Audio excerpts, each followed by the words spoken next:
What's going on, everybody? Welcome back to another video. Today, as the title and the thumbnail alludes to, we are talking about the first season of The Last of Us that just finished airing this previous week.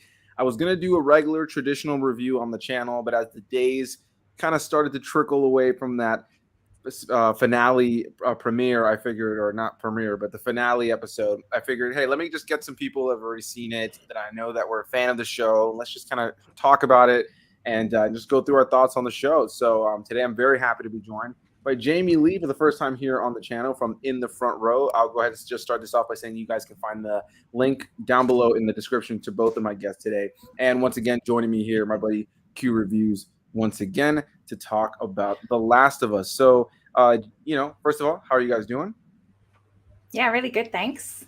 So glad I get to finally be on your channel, Perez. Yeah, no, this is long overdue. Long for time sure. coming. I've been wanting to do more live streams, so I kind of pushed myself. I was like, all right, I have the time today. Let me try to make a live stream happen. So I'm happy you guys were able to join. And this is an interesting one. I'm actually looking forward to this discussion because I have played the first game and I watched a playthrough of the second game online because I don't have one of the newer PlayStations. I play on the Xbox. I know people have their opinions. Feel free to comment and come for me. But Q, I know, has played both games. He's a PlayStation player, and he was just telling me today and told us right before this that he actually just recently bought The Last of Us for the third time in his life, which is really awesome. And Jamie is not.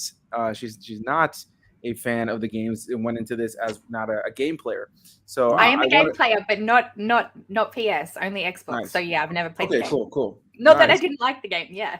Right. Well, I mean, like you didn't play the game yourself, right? So you came in with a different perspective. So I think that's really interesting because I'm very curious to, as we talk about it, hear the different takes based on expectation, maybe lack thereof, and maybe what they did a little bit differently. So, Jamie Lee, let's start with you. What were your thoughts on season 1 of The Last of Us? What did you know going in, and how do you feel about it now that it's done?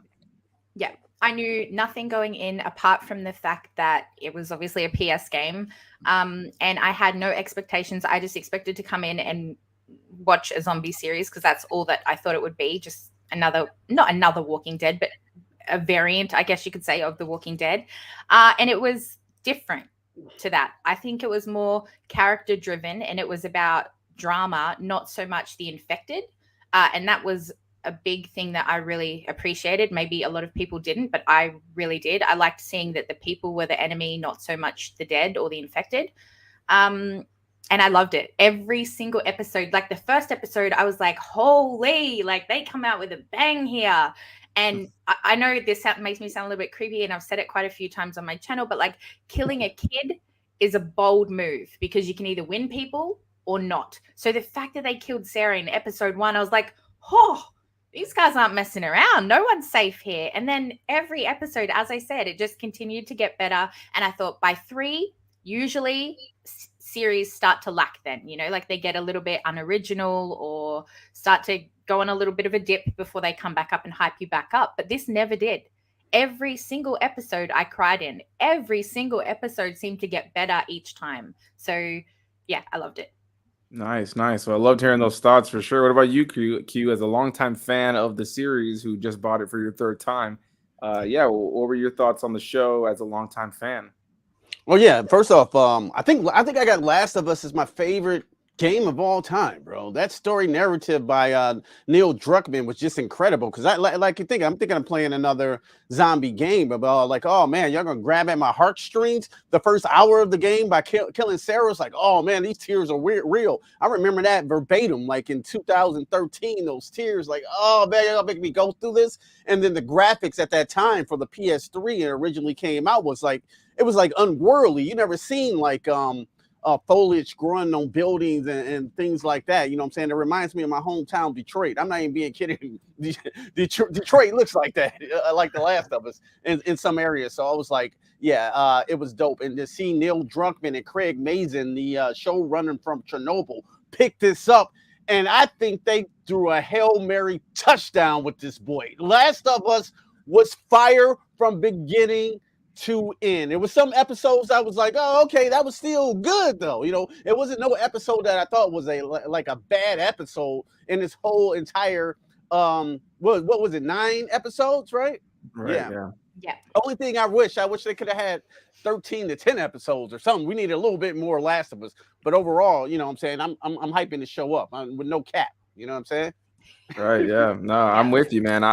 So on my thoughts, I love the show. I had a lot of fun with it going into it. What was cool for me was that I played the game originally when it first came out, and when the second one came out and there was all the craze about it, I watched full playthrough of it so I could see the story and all the cutscenes and follow somebody else playing it. I always watch somebody who's not talking either, so it doesn't ruin the experience. And part of what makes The Last of Us so great, and part of what I think made this show so solid, is that in the game, you're strolling around and Ellie and Joel will have these moments of dialogue with each other, while you're playing, while you're walking around or strolling around. So it's nice to have a lot of the show kind of be those moments where it wasn't just like the big cutscene moments that were put into the story.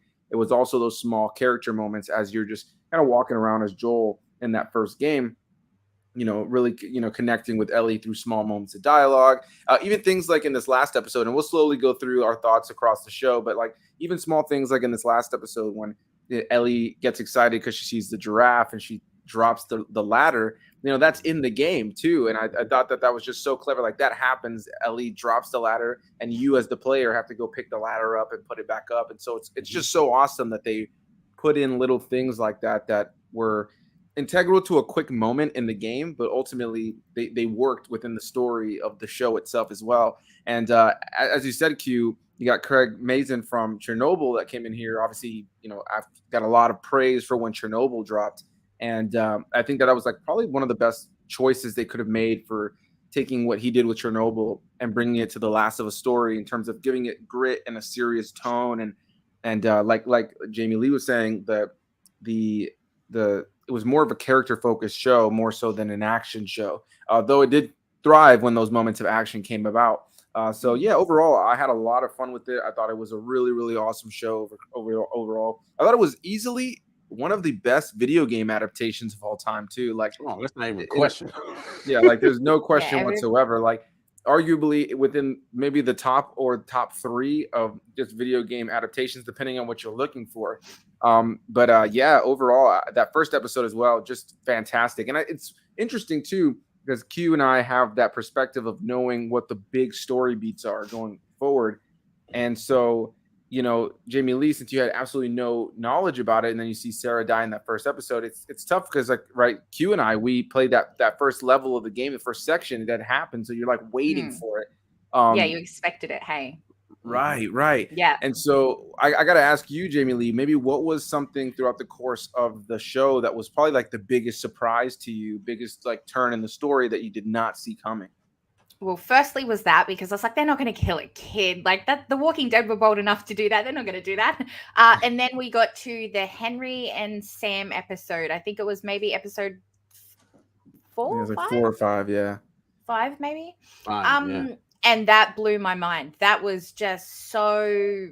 Well, firstly, seeing, was it the bloater, the really big guy that just came out thrashing people? Right. That was awesome. Was not expecting that at all because up until that point we hadn't really seen many infected, so I wasn't really expecting that episode to go the way that it did. And seeing those zombies just come out of that hole, running, like just tearing people up, and they were just hyped, so that was really cool. But seeing at the end there, Henry kill his brother I did not see that coming. I thought, okay, the brother is bit, Henry is bit, and the little boy, the deaf boy, because he was getting on so well with Ellie, maybe Joel will take 2 kids under his wing and they'll head off to the Fireflies. So I had hope that at least one of them would live. And when Ellie did that innocent scene, like transferring the blood, like trying to be like She-Hulk sort of thing through the bloodstream, gorgeous, and just that innocence that she thought that it would work,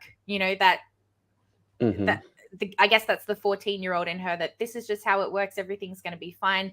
Just that episode blew me away because that was incredible and sad and smart. And I loved it. Yeah. So probably that episode there, I would say. Nice. And Q, for you as like a, obviously longtime fan of the game and knowing where those big story beats were going to be, what were some of the things maybe in this season that did surprise you as a longtime gamer where they maybe flipped things on its head? I know for me, the Bill and Frank episode was probably the biggest departure from the game, but in such a great way because Jamie Lee in the game, I believe it's Bill is still alive, and he's like a part of kind of helping Joel and Ellie. And you hear about Frank, but what we saw on screen there wasn't actually what happened in the game. So they added that. But I thought it was one of those additions that really amplified the story. So Q, what about yourself? Was there something that they added to the story in the show that you really enjoyed, or maybe something that surprised you?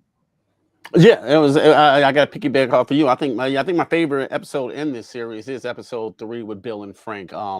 Because like in the game, they were at odds, and I believe Frank hung himself. You see his corpse in the corner there, and it drops, and it was like, dang. And then at that point, you kind of figured out that he had a partner. But like the way they explored this narrative here in this show, I did not see that coming. And one of the most beautiful love stories in the apocalypse I have ever seen. So I was like, I was so into their love story. It was so believable. The acting was on point.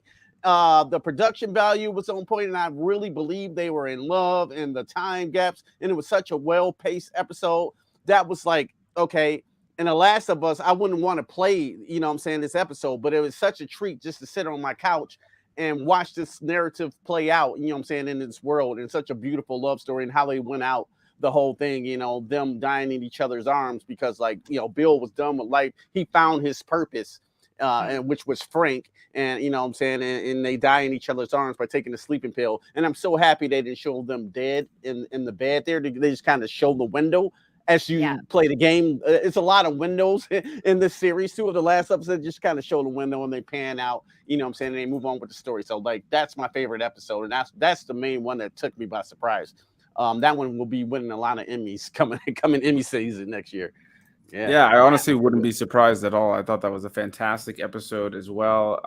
And there was just so many rich characters over the course of the entire show. Of course, characters that were established in the game, but were expanded upon in such a cool and fresh way and given their own identity in this version. And I guess the most notable ones being Joel and Ellie, played, of course, by Pedro Pascal and Bella Ramsey. And so I want to know from you guys, what did you guys think about the casting there? I know for myself, I loved Pedro Pascal. As soon as I saw that he was going to be in the show as Joel, I was like, that's perfect casting. Now, I won't lie, I wasn't familiar with Bella Ramsey. So when I heard she was going to play and I saw an image of her as the character, I felt like she didn't fit visually the character that I had in mind.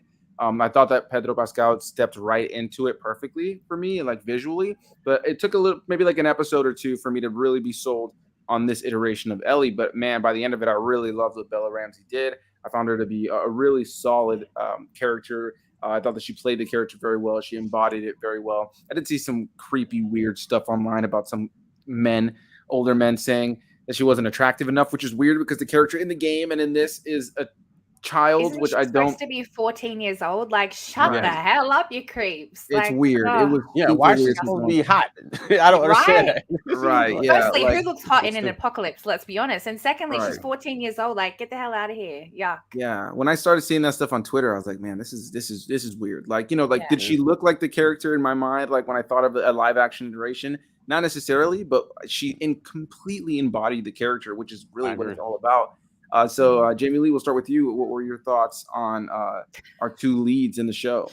Yeah, I'm going to have to be very, very professional here. That they were both fantastic because I haven't seen Pedro in anything else. Obviously, I haven't watched The Mandalorian because, I'm going through the Star Wars thing at the moment. So I'm not up to date. And I didn't watch Game of Thrones because at the time, obviously, my Walking Dead was out and that was my focus. So I had no experience with either of them, never watched any of them on screen. And I thought Pedro was I fell in love. Like the moment I saw him being this sarcastic, fun dad and then becoming this protective dad, I was like, I'm sold. Winner. So I'll keep that as brief as I can be there. But Bella, again, I had no expectations of her. So I didn't know what Ellie was supposed to look like or supposed to be. But I loved, again, her sarcasm, her witty jokes, her banter with Joel. And from the very first episode when he stood on her hand when she went to grab the knife, from that moment I was like, these two are going to be great. Like they're just going to be at each other the whole time and it's going to be fantastic. And then when it got to the Riley episode, I can't remember how far in that was, maybe 7.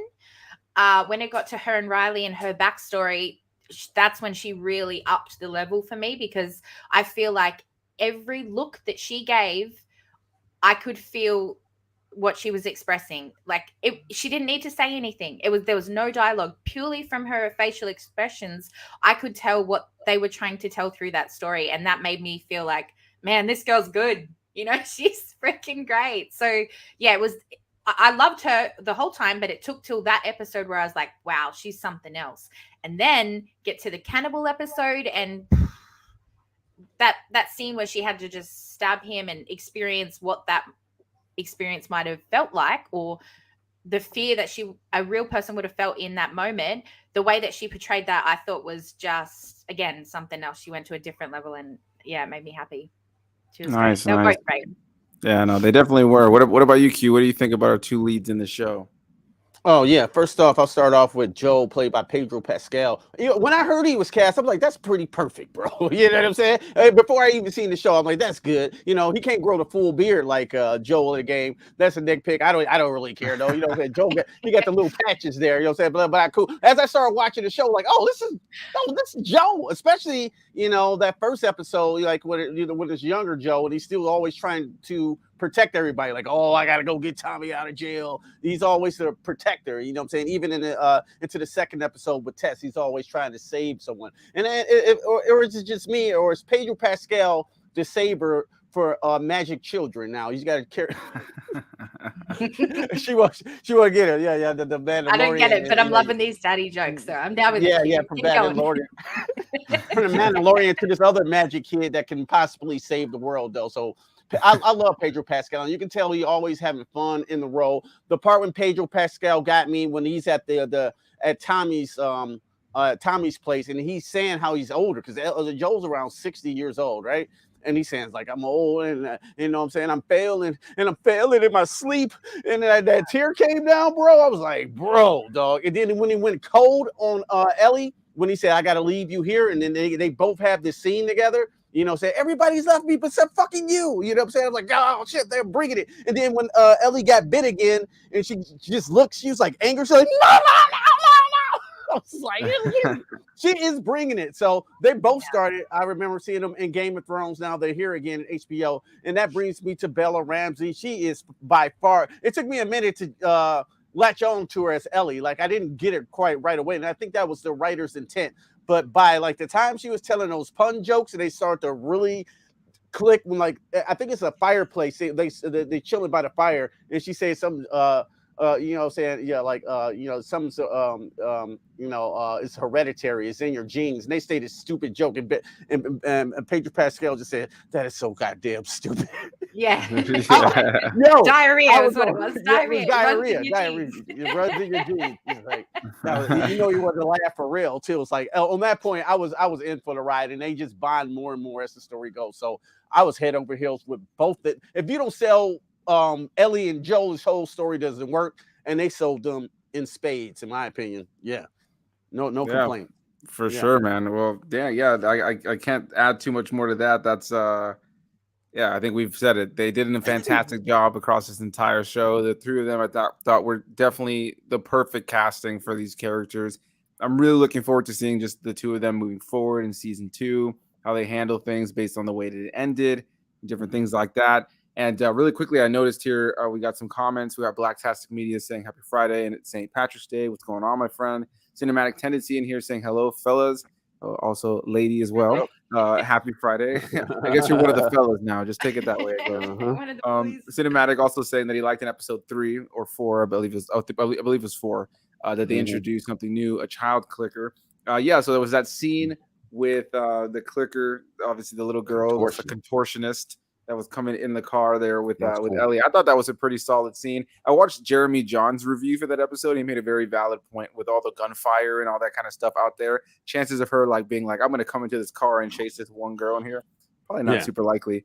But that was a really cool scene for sure. And let's talk about the Infected briefly, because the Infected obviously were a big part of the show, but a far bigger part of the game. And I think that was something I personally missed a little bit more in the show. I love that it was a character-centric show. I didn't need it to be another Walking Dead, like Jamie Lee was saying. I didn't need it to be another zombie focused show. But something I really liked about the game, part of the whole experience is that creeping around, that dialogue, the story progression, but walking into a building and now Joe and Ellie got to work together to take out these infected and get through this situation. Now, of course, it's a game, so they got to add a little bit more challenge than when you're watching something. But I guess I'll start with you this time around, Q. Did you feel like that we should have had a little bit more infected action in the game or in the show, or are you happy with the amount of infected that we got? Great question. First off, I want to say something about Walking Dead. Walking Dead did focus on people as well, but they did have a lot more zombie action. And let's not sleep on Walking Dead. Walking Dead was fire at when when it started. So that shit was amazing. Those first 3 or 4 seasons are absolute gold. It was amazing, bro. Like, now about The Last of Us, I love it. It was so story driven. Yes, it was great storytelling. Some of the best, actually. But I'm like you.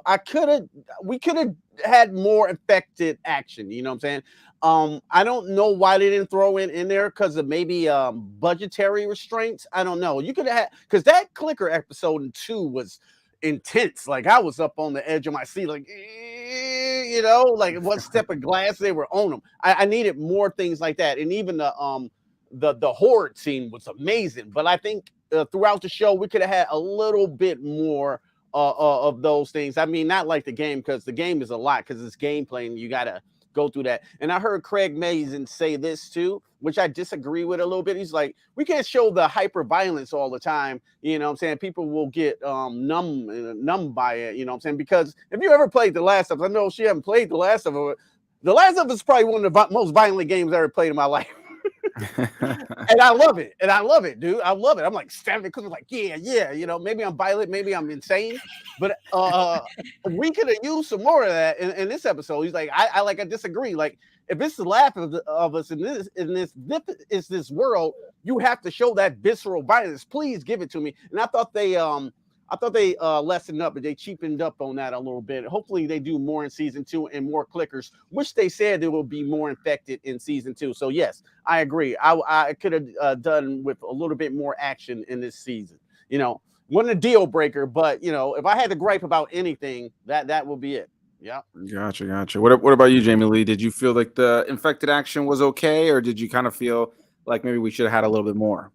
I just want to touch on what Q said there. Somebody else told me that they were like, when Joel gets, like, you can tell when they've been from town or city to city or wherever they're moving through in the game, because Joel has just smashed all these people that he's got, or these infected, that he's got this reputation of, being such a badass. And I think I wasn't disappointed because I didn't know what to expect, but they were saying, like, they would have wanted to see Joel attack more, be more of this badass. But from my perspective, I looked at it and I was like, oh, he's this protector, as we've discussed. And then when it got to the episode where the raiders were coming after him in the house, and he did go to town on these 2 men. Thankfully, it was only 2, because damn, I wanted to see more as well, Q. But he was just beating the F out of them.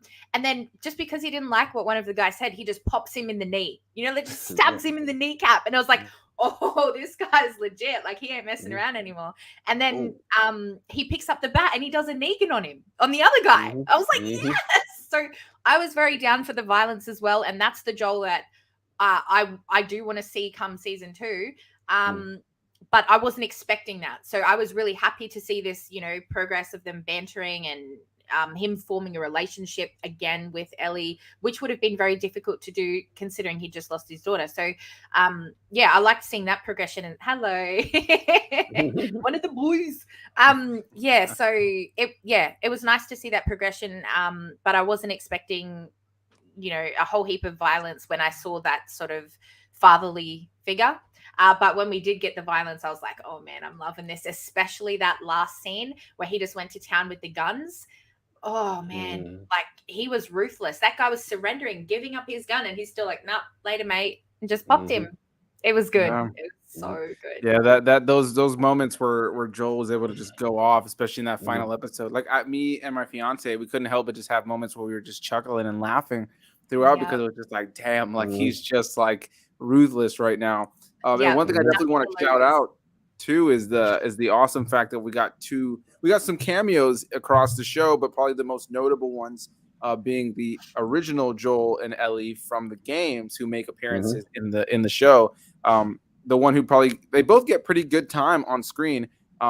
Troy Baker was in the second to last episode. He was the bearded man, the sidekick to the man who was running this cannibal group, who ends up getting a machete to the neck or like some sort of. I love that kill. A meat cleaver. Right. Yeah, I love that nice. one. It was nice. nice. Nice to see Troy Baker make an appearance again. I will say though, seeing him in the show with the beard and everything did make me feel like had they cast Troy Baker as Joel to just do the voice the way he did in the game, I don't know that he would have done better than Pedro Pascal, but since he already played the character, I think he could have done a pretty solid job because he's obviously a pretty good screen actor as well. But then I thought it was just so awesome, like the actress who played Ellie in the game got to play Ellie's mother giving birth to her in the show, which I just thought was so clever. Like I saw how meta is that? How interesting that she in a way birthed Ellie twice. You know what I mean? Like she got to play her, and now she literally gives birth to her. Birthed her in live action. You know what I'm saying? Right. Crazy. Literally. I remember hearing that too. Like hearing her, like because I knew the actress, and then like I'm hearing like, damn, I'm hearing Ellie straight from the game. She's like, she was like, she was making little sounds like, damn, that's Ellie. You know what I'm saying? It just like it's like this weird thing in my brain that was like, oh, okay, that's super dope. That's funny that you say that because I thought the exact same thing. My fiance also played the first game, and we were both talking while we were watching. And when she's grunting and stuff going up the stairs, she's making all the noises that Ellie makes in the game, and like when she gets hurt or when she's trying to get through something. So it was so cool to hear her voice within the show, and know that she was still integral to it. And then I don't want to get into spoilers for the second game, which has some pretty big story points that will, I'm sure, be expanded upon in what possibly is going to be more than one season. That's what they said that they might expand or adapt the story of the second game across maybe more than one season. So curious to do that. Definitely don't want to spoil anything for Jamie Lee, so we'll stay away from that topic. But I am really excited to see moving forward how they handle these characters and different things like that. I'm Can I bring up one little topic I wanted to say?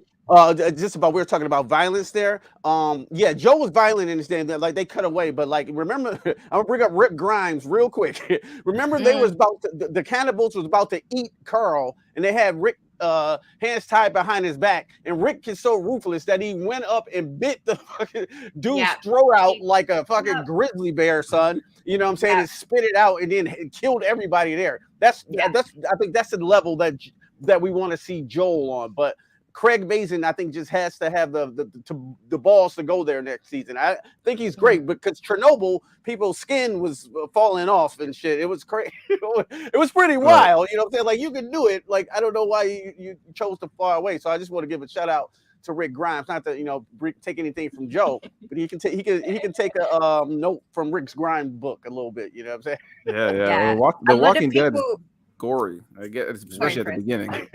Anyway, what were you gonna say, Jamie Lee?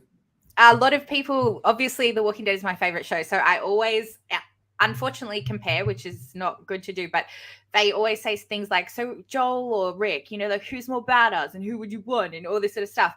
And I always defend Rick, but then I need to take a step back, as you said, Q, because like Rick at that point in time, we were like 6 seasons in or 5. We were 5 seasons in, I think, is when we got to the Claimers. And that's when Rick went full beast mode. Joel, I need to backtrack and remember this is season 1. We haven't sort of seen him yet. Well, we have seen him badass already, but like not to the point of ripping out jugulars with his teeth. That's fucking deadly. It's so good. Like, damn.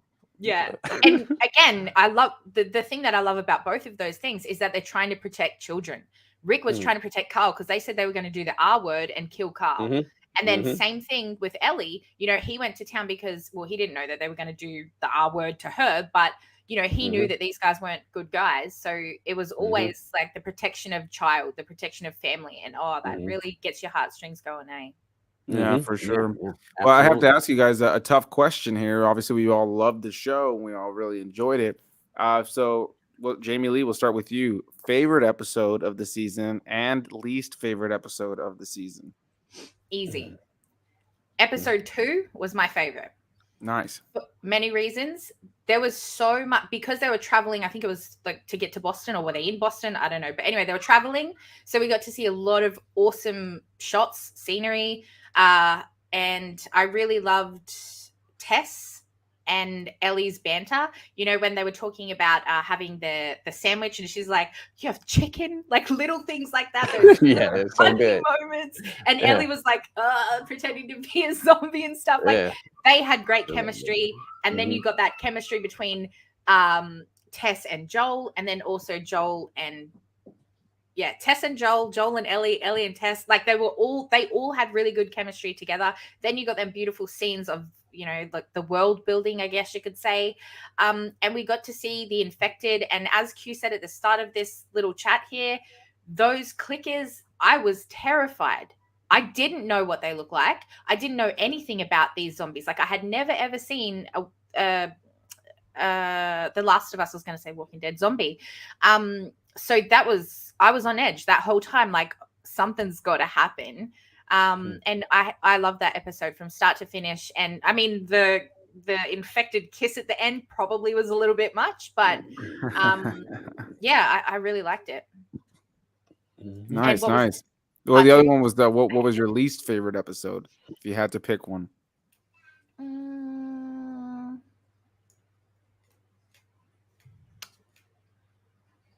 Probably the backstory one with Riley. I know it was important, but maybe that could have been done in like, you know, half an episode, like a short scene or something. Maybe that didn't need to be a whole episode's worth. Only because, not because it wasn't good. As I said, that was her perfect performance for me, where I was like, wow, this girl can hold her own.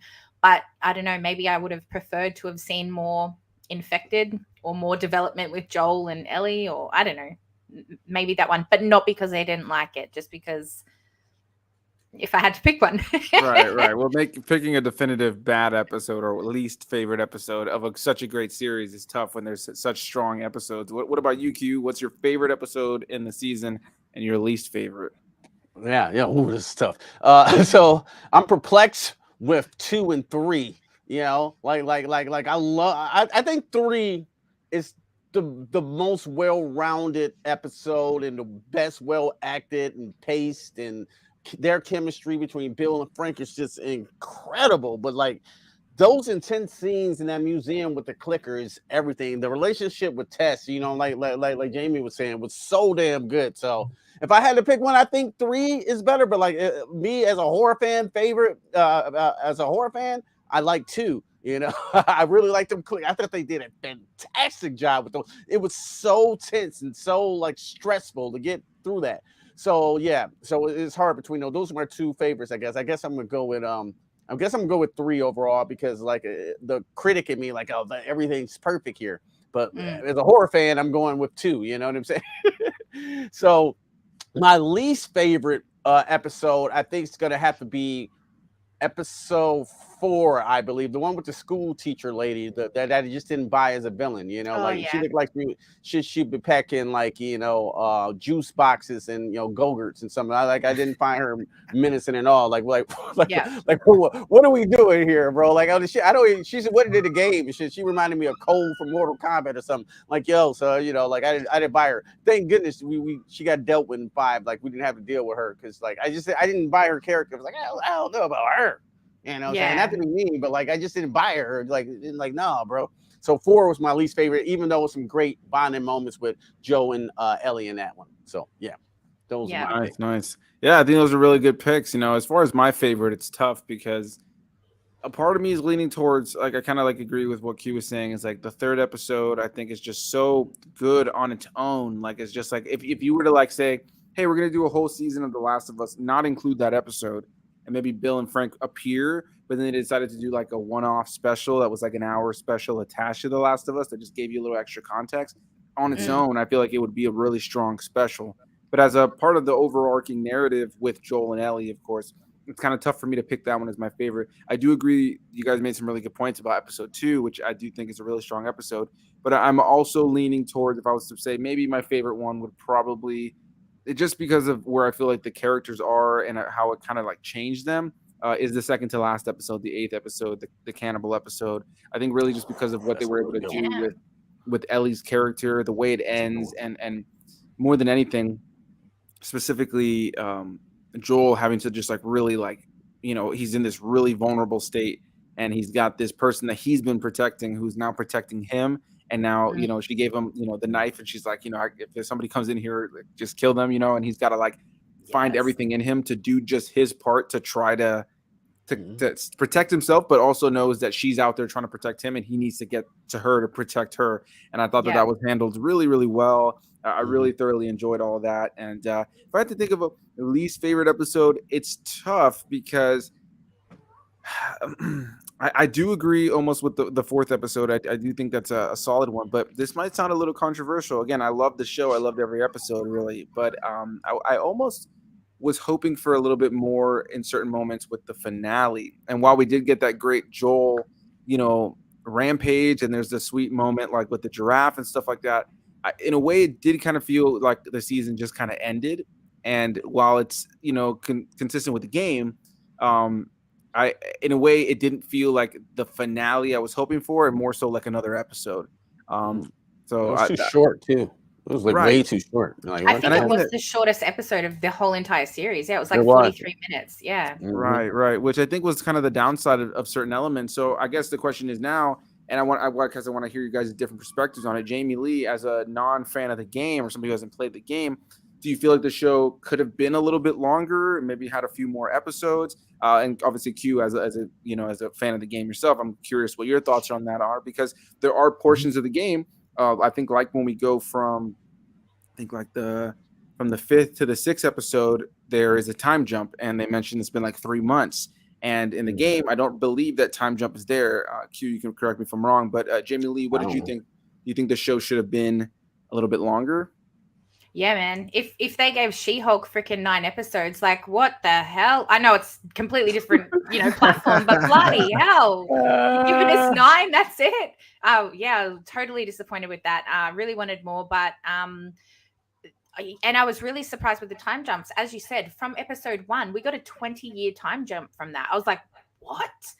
20 years? Like, so yeah, it would be nice to see it more panned out, I guess. And I know that they're going to do that in the you know, in the second one. They're going to split the game, as you said, into a few different seasons, so that'll be good. But it's so good to hear you guys say that you actually enjoyed episode 3, because from what I read or heard online, people were saying like, oh, it's not part of the story, like, you know, we didn't really need that whole episode, vice versa with the backstory. So it's so good that you guys actually enjoy that as game players and want to see that, because same thing with me.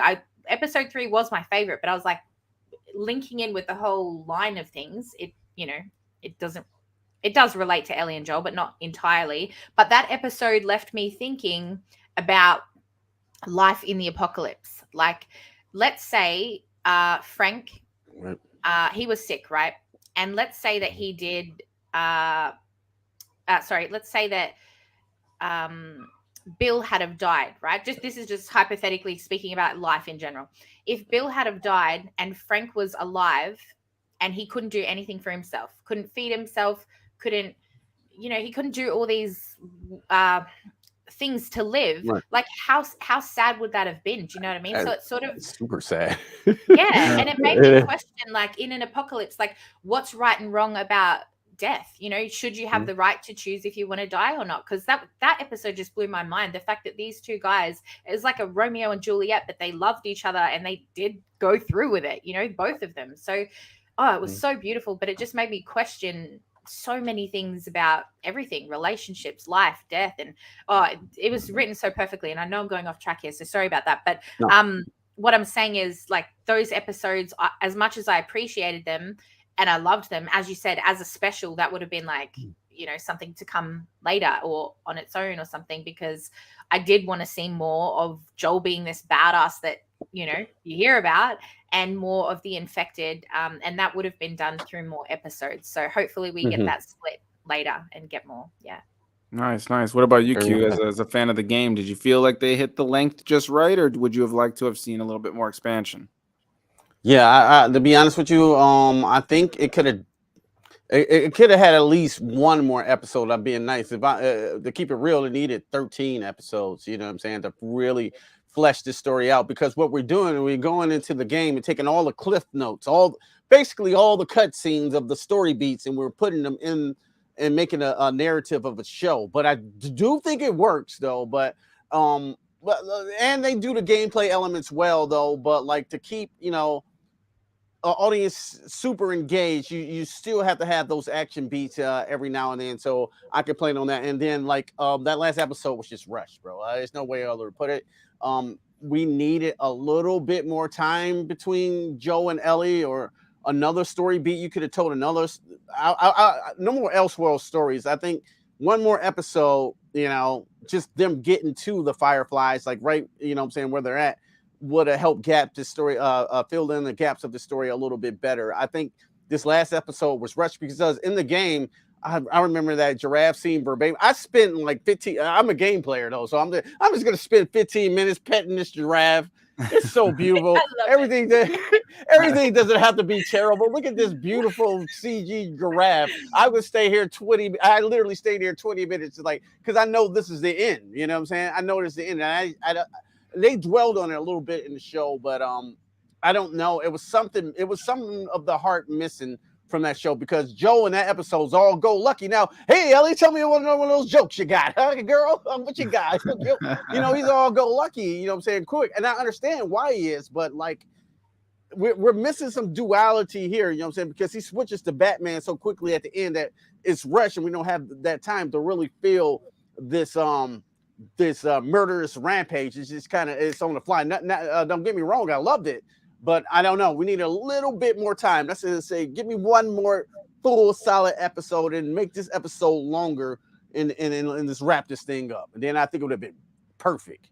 Yeah, definitely. I definitely feel that. I feel that 100%. It's nice to hear you guys' thoughts on that, because as I was watching it, I kept thinking they could have just expanded on a couple more things, and I think after the events of the 8th episode, seeing how Joel was with Ellie, realizing that she's different after the events, outside of the fact that, they were cannibals, of course, we know what that leader was thinking about doing to Ellie in that moment, and that will change anybody, Yeah. And that flipping the script, like they went from, sorry, quoting Cobra Kai there, but they went from, like Joel being this traumatic guy that can't open up to, as Q said, he's like, tell me about your jokes. Come on, like really trying to bring Ellie out, because after that traumatic event that she went through, like Joel went through the loss of his daughter, which to be fair was 20 years ago, and Ellie's was like literally the last day. Last night. Yeah, like literally yesterday. And he's like, come on, be funny. But they flipped that, so that Ellie was the traumatized one. And, she was like, what are you saying? Like, she was not herself. She wasn't this sarcastic, bratty, little cheeky girl that we're so used to seeing. And that flipping of those roles was, I thought, really good to see. But it's interesting to see that you guys would have liked to have seen something in between that to show Joel sort of going to the other side a little bit deeper, I guess you could say. Yeah. I think just to kind of see, like, let's spend a little bit more time with him having, like, I feel like that was when he really became a father figure for her more so. Like, he had those moments before, like when he decided to give her the option to go with him or to go with Tommy, or just, to, instead of just having her go with Tommy, he decided to give her the option. And that was a kind of like a fatherly moment, but then, he slowly started connecting more after that. But it was that episode that he really started to care and really wanted to be there for her emotionally. But still, you can tell he didn't know how to be. And I think that one more episode would have really done it. And I think one of the things I really loved about the show as well was the cold open of the first 2 episodes, specifically the first episode, where you have this scientist, speaking on the, the possibility of fungus, just expanding. And what was that you said, Q? Boom. Yeah, that lady was great too. Well, what should we do? She's like, boom. Yeah. I'm going home to be with my family. Peace. Yeah. It's over. It's over. Right. Yeah. And she was such a sweet little thing, like looking at her. She was the cutest little thing. And she's like, the world's fucked. Pretty much. I thought that those 2 cold opens really encapsulated the show's tone of just like the severity of the situation. So that was something that for me, when I look back on the show, it was like a small detail in comparison to the rest of the show and the actual narrative, but it was something I really, really loved. And Jamie Lee, I'll start with you. What was something in the show that maybe wasn't like front and center, but something that you just really enjoyed that they put into the show to kind of just gave this show its own atmosphere and identity?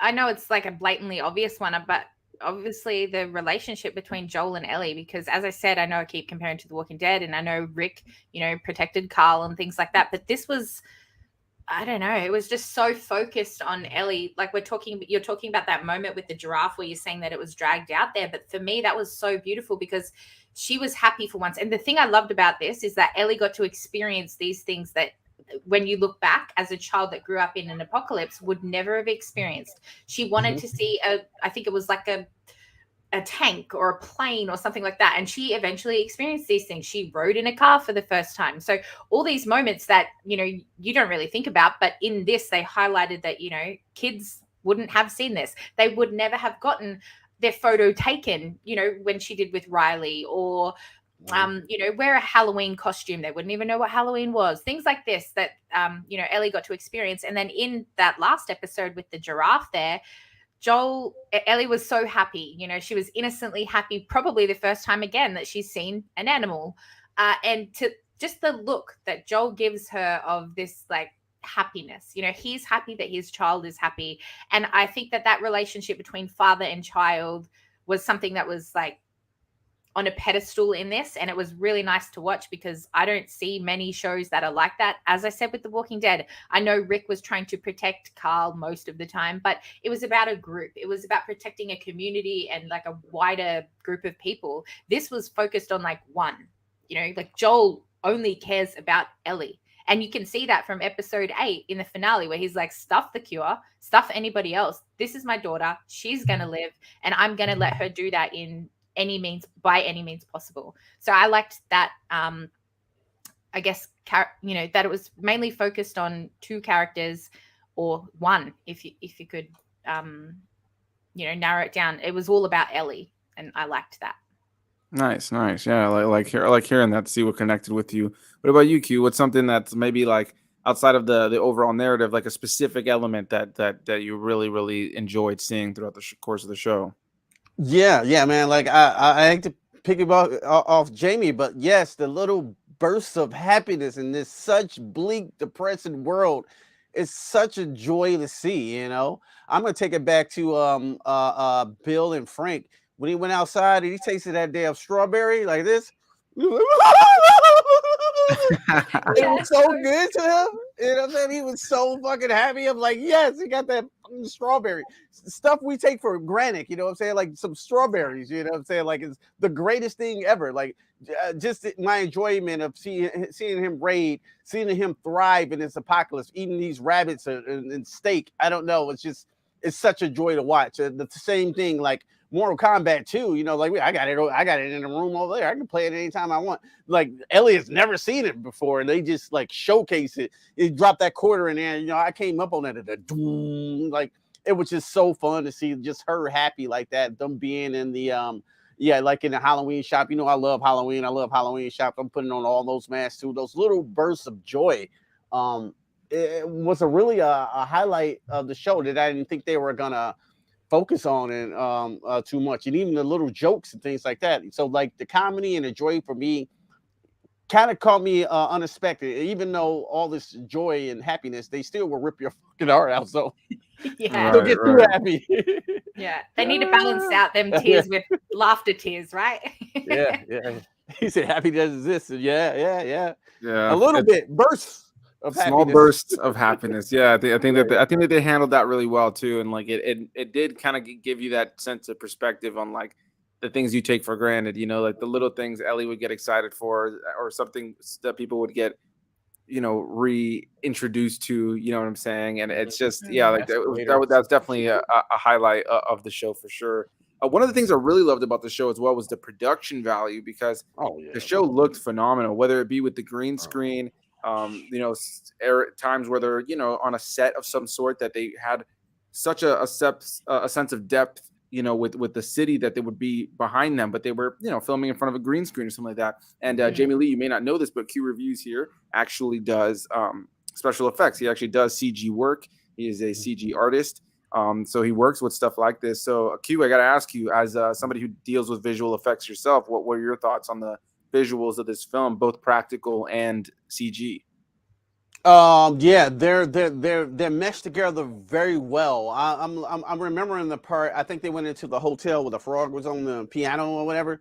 That's the game. That's like, hey man, that's exactly from the game. That looks exactly like the game because the game looks like almost real life itself. You know what I'm saying? So like, this is a weird quantumanium realm I'm in right now. So this is practical and this is real. I don't know. And then when I seen that practical bloater come out of that hole, which they spend like $500,000, I was like, y'all got to use him again, right? Y'all not gonna spend $500 just to show him come out of the hole, because that's practical there. Like when he's coming out of the hole, you know what I'm saying? That's the suit they're showing up, and then they cut back into CG and he's throwing around those. That looks great as well. So, and just the background aesthetic, like of these destroyed buildings collapsing in on each other. I think even on the first one, when you see the city is in ruins and in rain, I was like, damn, that's good, bro. I'm I'm mad at him. I'm like, son, that's good. Son, who did this?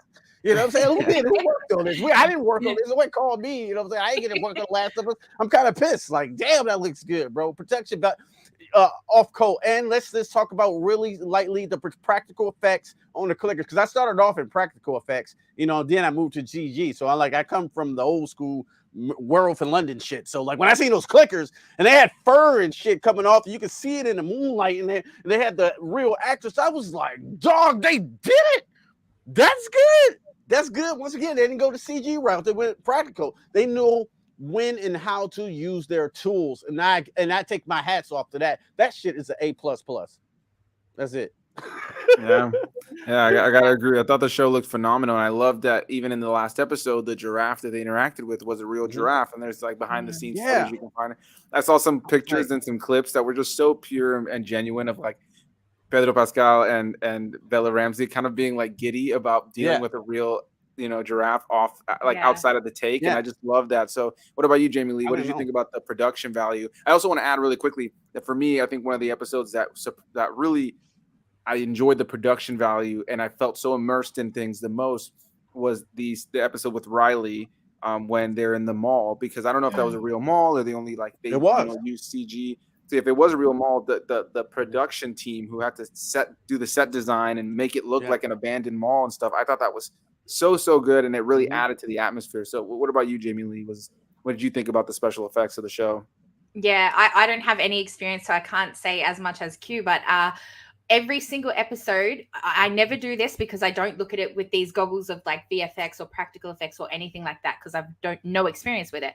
But when I watched it, every single episode that I watched, I remember a scene where I was like, oh, that looks incredible. That looks so good. Every single one. So the first one, it was when the plane crashed down, and you know, you really got the feel of what an apocalypse would have been like.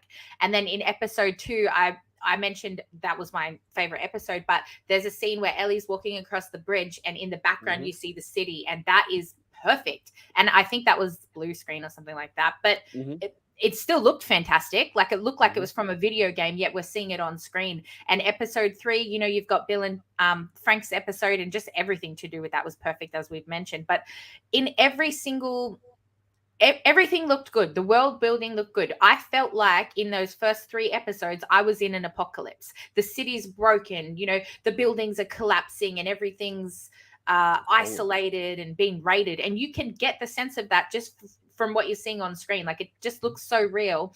And then come to, I can't remember what episode it was, but where we meet the old people in the cabin. And that scene was hilarious too. I gotta say, those guys are great.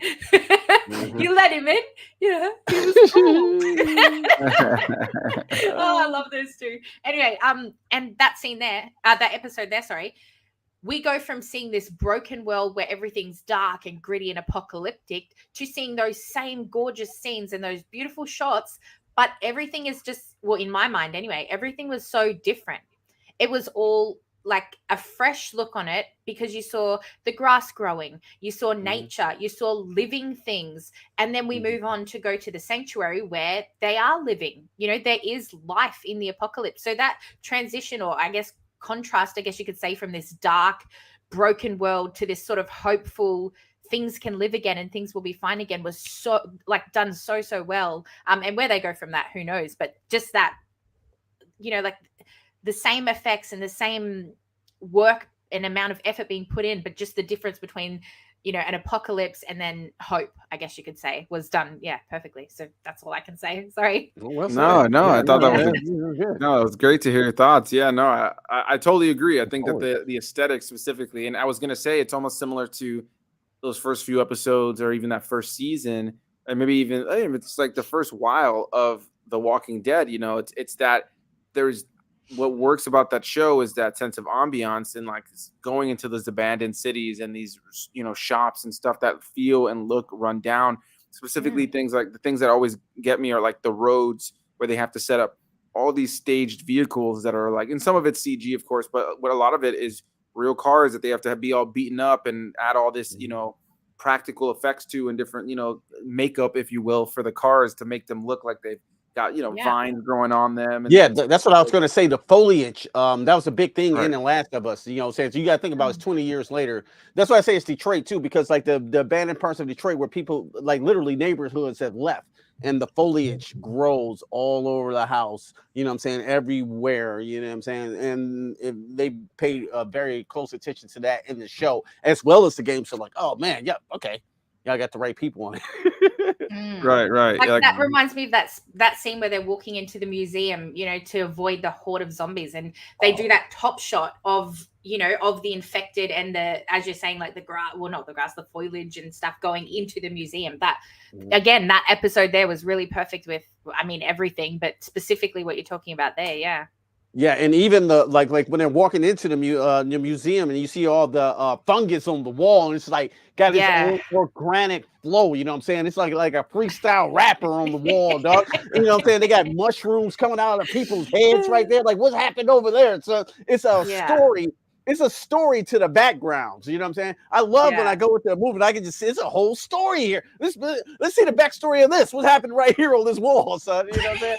So that you know what I'm saying? That's dope. That's production value at its highest level. That's why I think it's only 9 episodes too, because they didn't know what The Last of Us was going to do, because they're taking a huge risk on a video game property, and they don't know how it's going to work. Are people going to relate to this? Nobody really knew. Just so happened, it just happened to be the most popular shit ever now. So right. I can see things stepping up in season 2, you know, because they're getting all this money coming in now that things will probably escalate, where we will see, you know, more and more. Save that bloater suit that cost $500,000. Which is crazy. It's kind of crazy to me that they spent $500,000 on something that never appears again in the show. Like, I can't believe that. One great scene, and that's why there was stuff like that I thought, man, just a little bit more infected stuff would have been great. I didn't need it to be like, you know, they're like, for instance, The Walking Dead has like after season 1 will be like episode after episode where they're dealing with hordes of zombies, and I didn't necessarily need that in this show, but some more moments, maybe even one more moment with a bloater, like there was just one bloater, could have made for something really interesting. Just a little Salt Bay infected, you know, just a little bit more on that boy. Right. Yeah, I couldn't agree more. But yeah, guys, it seems like we really love this show. I don't know what more to say, obviously, that we haven't already said. I thought the show was visually fantastic, performed beautifully, had a great score. It invoked the entire feeling and vibe of the games while also having its own identity. It was a great stepping in for people. I was able to text my mom and my sister and be like, hey, I think you guys would love this. I love this game. And the show has been really good so far. Check it out. Then they were texting me saying that they really enjoyed it too. And so it was great to be able to see a story that I loved already be more accessible to those people who maybe just don't like video games or don't play video games or maybe don't own the console that it came out on. You know what I'm saying? And to do it right? Because there are some shows, like, for instance, in this last year, we got the Halo TV show that came out on Paramount, and a lot of people. Did you watch that, by the way? I did watch it. I did a review for it here on the channel, but for anybody who didn't see that, I really enjoyed the show on its own. However, it is very much its own thing. It takes the story of Halo and says, "Whoop," and just gets rid of that immediately. So that is the downside, is that it takes the components. You know, it would be like if they said, "Hey, we're gonna make a Star Wars show that's separate from everything else," and you know, you have all the characters, you have the sound effects, you have the different monsters, you have the stormtroopers, you have all these characters, but everybody's different. Han Solo is, you know, is more like Princess Leia, and Luke Skywalker is more like Darth Vader, and maybe Darth Vader takes his helmet off every like the whole movie. He's just constantly taking his helmet off. That's kind of the way I could explain it. So like in the show, Master Chief takes his helmet off for majority of the show because they wanted to show the actor's face, which if you played Halo, Master Chief does not take his helmet off. You are Mandalore no more. Sorry, right. You know what's funny? I think they did that on purpose. I almost feel like because it came out after The Mandalorian, they didn't want it to feel like another helmeted sci-fi character who doesn't want to take his helmet off. Like that works, kind of thing. I was about to say, but it worked. Mandalorian got like 3 seasons, so come on, listen. Yeah, it works for sure. I just think they probably didn't want to like make it too obvious. But I think the downside to the Halo show, though I enjoyed a lot about it as its own Halo story, that I can kind of mentally separate from the games that I already love. The downside was it wasn't that story that we know and love. You know, it wasn't that iteration that was exciting. And I think The Last of Us took that, told the story that as it is, and expanded upon it in a really fun way. And you know, I think that some video game movies and shows like Sonic the Hedgehog, those movies have been a lot of fun. And but thankfully, the fun of those movies is they can kind of be their own thing. And as long as you have those players, the right players, the characters, and you can kind of tell your own story. But you know, I think that when it comes to something that's true to the games, I want to say The Last of Us might be the most true to the games. Like adaptation that we've ever had in the genre, and it's something I was really thrilled by. Even though I love things like the cheesy 1993 or 5, whatever, Mortal Kombat. Yeah, like I feel like that movie actually evokes the spirit of the games back then at the time, minus the gore of it, but the cheesiness of it, and so that's one that I can have fun with. But as far as something that's actually like cinematic and emotional and dramatic and has stakes and characters to really grip onto, this has the cake. So Jamie Lee, final thoughts on The Last of Us season 1? Not a lot more that I can say that we haven't already touched on. I thought it was perfect. I thought it was a perfect season. I would have liked to have seen more Infected, but other than that, I have nothing to complain about. I went in knowing nothing, and my expectations were like, you know, something under The Walking Dead, and I can honestly say that it's like right up there in like top 5 of my favorite series. So it just like climbed and climbed and climbed with each episode. I'm really looking forward to seeing season 2 and seeing more episodes. I know. I mean, to be fair, I've got Walking Dead spin-offs coming up, so that's gonna like crave my fill my cravings, I guess you could say. But Rick and Michonne. Yeah, well, that's not till next year. That's next year now. But I mean, Negan will do. I'm not gonna complain. But yeah, I'm excited for season 2. And like I've heard not the rumors. I've heard what happens. People have spoiled it for me and said, you know, Joel's gonna pop off. And to be honest, I kind of expected that. In I'm not, you don't need to sugarcoat it for me. I kind of expected that, I'm gonna say, because they were leading up to the fact that he was old. You know, he kept feeling his heart and all this, and I'm like, I think I can kill this guy. Like, surely not. But the fact that Pedro is so hot right now, everybody is sort of like just on this craze, whether it's the daddy stuff or whether it's Mandalorian or The Last of Us stuff, whatever it might be. I don't think that they're going to waste such a strong actor. I hope that they're not. And I hope that they're going to surprise everybody by changing it up from game 2, or at least, you know, expanding it so we get at least another season, maybe 2 with Joel. But yeah, I'm really curious to see what they do, because as I said, I don't think Q mentioned before that, you know, with their production value and their money and stuff, I don't think that they expected this to be as a hit as it was. Everybody that I have heard speak about this show has talked positively about it. So I just think, why waste a good thing? Keep going with what you've got. Add to it by, you know, making things better. Don't cut people out, please, God. That's my only hint there. Yeah, keep Yeah, well, I Pedro. mean, it is a shame to hear that you have some spoilers. So I was trying to avoid that topic, but of course you already know what happens. People And it's the are downside of dogs, man. it's the downside of like things that have already been The existed internet. in the world and have Yeah. like have already had time to be all over the internet. Yeah, I will say this: chances are, because the second game is still fairly new, it only came out a couple of years ago, and it's beautifully cinematic, like substantially more so than the first one. Yeah, chances are they're probably going to follow at least Joel's death to a T, and we'll keep that private as far as how that goes down. But I will say it is a incredibly heartbreaking and very shocking thing in the game, and the way that they choose to approach it, and the way it happened, and the characters that are involved. I won't say anymore, but one of the actors who plays one of the characters involved in that whole sequence was actually one of the nurses in the scene in this final episode when Joel pops the doctor. One of the nurses there was played by one of the actresses who's in The Last of Us 2 game, who's a like pivotal part of all that going on there with Joel and Ellie in the second game. And we won't say anymore, but yeah, it's a shame that you know that already. Chime in?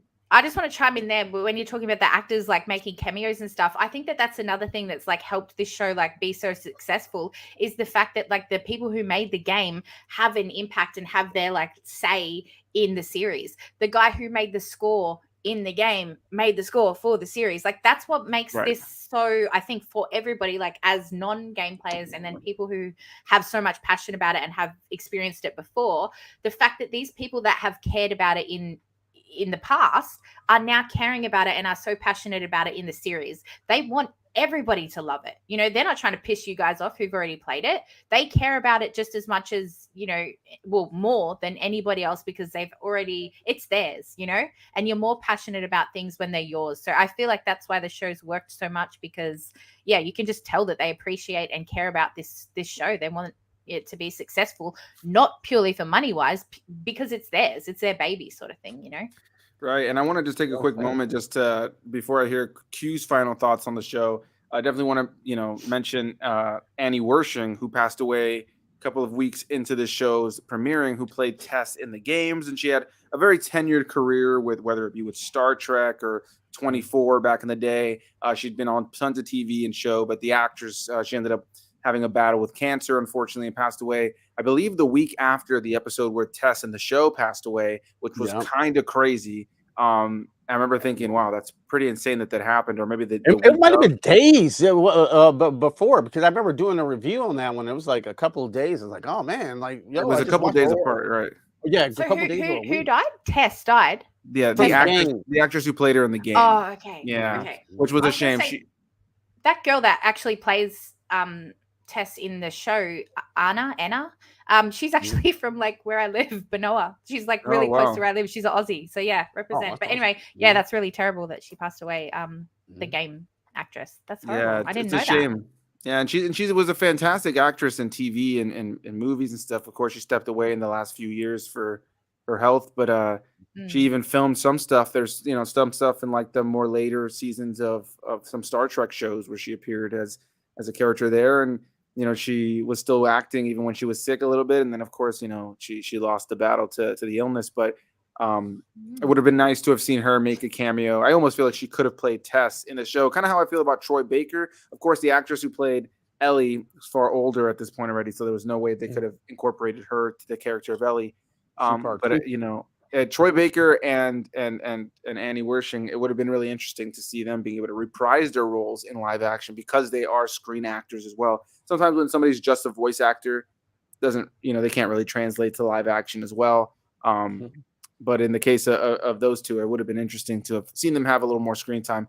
But Q, what about you, man? What are your final thoughts on season 1 of The Last of Us? Yeah, first off, I want to say that this is a perfect adaptation of a video game. If I had only complaints, I wish Joel would have died more times like I did in the game, you know what I'm saying? Because I died all the time, but I'm just kidding though. This is how you do an adaptation, you know what I'm saying? We talk about the Bill and Frank episode that's not in the game, but it couldn't be in the game, you know what I'm saying? You can't do that, you know what I'm saying? You can't explore that type of thing from a game player when you actually have to play and do things, you know what I'm saying? You could, but like it wouldn't have been done as well as they did it there. You know what I'm saying? Like that's that there. You know what I'm saying? I have the game here. I can go through and I can search and I can play, I can interact, you know. But this is special too. You know what I'm saying? This is special too. You know, like I can go, I'm gonna buy it on 4K Blu-ray when it comes out. Like just to go back and just I don't have to touch the controller. I can sit back and enjoy the journey as this perfect video game adaptation. And people like, you know what I'm saying, like just who never even played the game enjoys the show as well. They don't even know nothing about it, you know? And like, yeah, this came out 2013. So like, it was 10 years ago now, you know what I'm saying? So like, I know everything, you know what I'm saying? And to see this and still be surprised by new story elements, to be surprised by the production aspect, to be blown away by Pedro Pascal and what's her name? Why am I forgetting her name? Bella Ramsey. Bella Ramsey's performance, you know what I'm saying? It's just on a whole nother level, and I have a whole nother appreciation for The Last of Us. Am I gonna bitch here like, oh, they should have more effective? That's not like the game. Well, it ain't gonna be like the game 100%. You know what I'm saying? They can't do that. You know what I'm saying? They have to pick and choose their battles. You know, and what they did here, like Jess said, it's care here. It's super care. They're giving up their baby to us. They like you said, they don't want us to hate the show. They want you to love the show like they love their own material. That's why Craig Mazin and Troy Baker are there. You know what I'm saying? Neil Druckmann, because that's their baby. They don't set every step of the way to give you this awesomeness that HBO has brought us. And that's why HBO it's the top rated streaming service or whatever, the top production of television. I just think they did an awesome job taking a risk on a video game property and really doing it right. For right now, I know people who are making the God of War series on Amazon are shitting their drawers right now. Like, what? You see that? You see what they did there? You know what I'm saying? So like, you know, God of War got some stuff to live up to, but I'm sure they're gonna be fine though. But yeah. Excellent show, man. I can't wait to go watch the whole thing again. Awesome, man. Well, listen, I loved hearing you guys' thoughts on the show. I had a lot of fun sitting down and talking with you guys. As usual, you guys can find a link to any of my guests down below in the description box. Their links are already down there. Go give them some love. Let them know I sent you. And yeah, just really quickly, just to wrap things up, Jamie Lee, any thing that you got going on in your channel that people can look out for, different things like that? Yeah, I'm hoping to do a live stream this weekend with Mike, probably to do with Shazam, because I went and watched Shazam. I got an early screener for that the other night, so watch that one. And today or tonight for you guys, I have my review of the first 3 episodes of School Spirits, which Perez, you'd probably be keen on because it's got Peyton List in it. But yeah, it's her latest series on Paramount Plus. So yeah, I've got my review of that to chuck up as well. So that's what's going on over on my channel. And it feels so strange because normally, likewise with Q, like every Monday, I've got my review of the next episode of The Last of Us up, but not this time. So I can't say that. But yeah, still. A Bill laugh. But still head over to my channel because I've got lots of other fun stuff on there. So yeah. Awesome. And what about you, Q? What can people expect over on your channel? Yeah, right now you can go over my channel and check out I got to see John Wick early. You can check out my early review, non-spoiler review of John Wick 4. Oh yeah, I can't wait for y'all to see John Wick 4. So that's all I'm gonna say without saying anything, bruh. Yeah. And other than that, I last week I had a unfortunate death in my family, so I wasn't able to see Scream 6. But my 10-year-old son, I think, has a crush on Jenna Ortega, so I'm gonna have to go take him to see that. Yeah, he don't even like Scream. So I'm like, what are you talking about? I've been having Scream for years. You'll never want to watch it. Now you want to watch Scream 6. It's 6. You didn't want to watch the other ones, but Jenna Ortega's in it, so now you want to watch it. So I'm probably gonna do a review of that one. I might do it with him and see what he thought about it. And other than that, I don't know. Whatever comes to mind. Nice, man. Well, sorry to hear about the loss in your family, man. Definitely, for sure. But nice to see you back on screen, being yourself once again. My heart goes out to your family, and I'm looking forward to. I haven't seen your review for John Wick yet, but I'm going to check it out, and probably after this now. And I cannot wait for that movie. Like, I cannot wait. When I saw that you got to see it early, there was like both excitement for you as a friend and jealousy. Yeah, I know. Everyone's be jealous when they get there early. I be jealous too. Like people get there early. They're like, how the hell you get to see it that early? So I'll be mad. So I understand. Yeah, man. Well, that's super awesome, man. And yeah, again, a big thanks to Jamie Lee for joining me. Q, really appreciate you guys. Thank you, James. This was a lot of fun. Again, link to them down below in the description. We're gonna go ahead and sign out now. But a big thanks to everybody who watched this live or after the fact, whatever the case may be. And yeah, we will see you beautiful people in the next one. Bye-bye. Peace.